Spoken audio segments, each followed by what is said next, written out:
الصراحة والحقيقة أننا خسرنا القضية الصحراوية خسارة فادحة. المغرب انتصر، المغرب انتصر انتصار عظيم في القضية الصحراوية. انتهى الآن علينا أن نحاسب المخطئين وأولهم الرئيس تبون. أقسم بالله طلع لي واحد السخانة يا دين الرب، ضيعتوا البلاد. تبون ضيع البلاد، تبون باع الجزائر بالصريح تبون جاي معول على خلاها.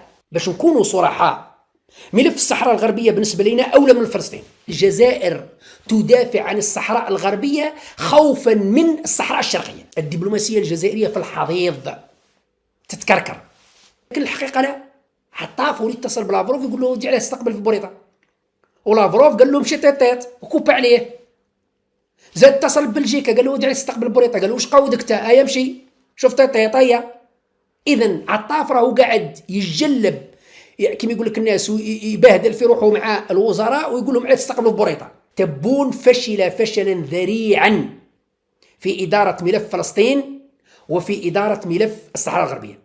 فشل فشلا ذريعا. أقسم بالله العلي العظيم لو غدوة نديروا انتخابات رئاسية شفافة، إذا دا تبون 1000 صوت نحفش داخل.